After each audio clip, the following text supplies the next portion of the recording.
two ways to look at this. There's justice is served when the process goes through and whatever happens, happens, whether we like it or not. This is an injustice. Let the process go forward, but you can't expect, and you shouldn't expect, based on his words and based on practical reality, that any of those cases will proceed in federal court.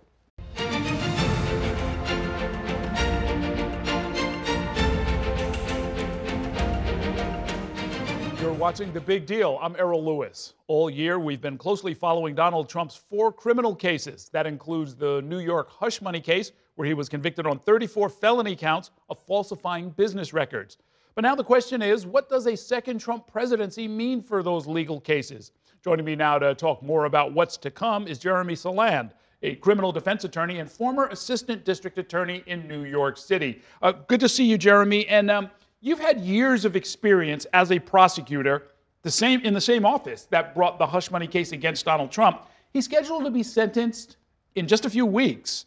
And in theory, he could be sent to prison. But what happens now that he's on his way to the White House?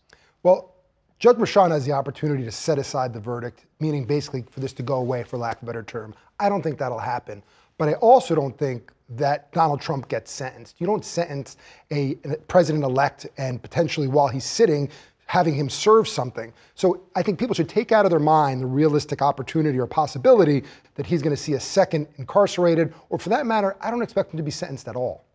Meaning the judge has the discretion to say, I'm going to withhold sentencing until, what, right, 4.5 years from now? Right. I mean, I'll use the term in perpetuity, though it's not really in perpetuity. If he bumps this out past the election, and pardon me, past the term that Trump serves, that's a possibility. But at that point, you're going to turn around and what are you going to do? Give him community service, probation?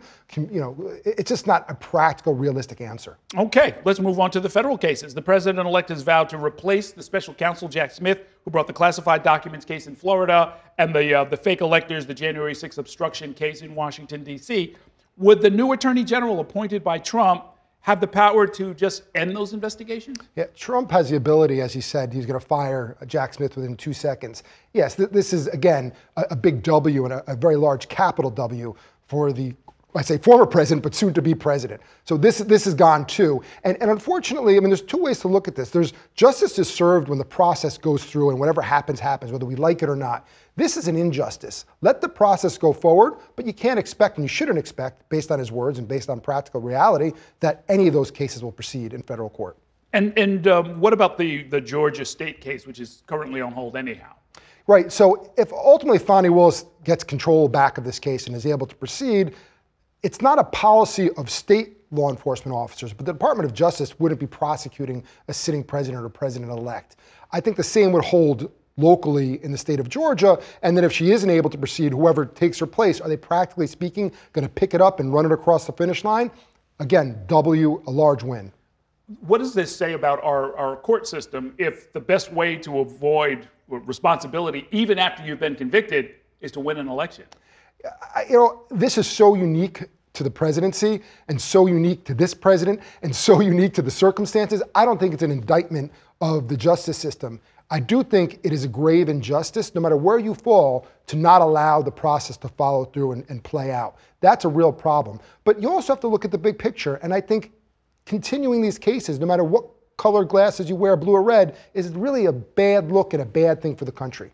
So we've been talking about criminal cases, but there are several civil lawsuits now facing the president, one related to sexual abuse, the attack on the Capitol on January 6th, a defamation lawsuit brought by the exonerated Central Park Five for comments that he made during this the September debate. He has a degree of immunity, as you've described, from criminal prosecution, but the precedent set, I think, in the Clinton administration suggests that the civil lawsuits go forward. That's right, Errol. You can look at this kind of in 2 different buckets. You have the criminal bucket and the civil bucket.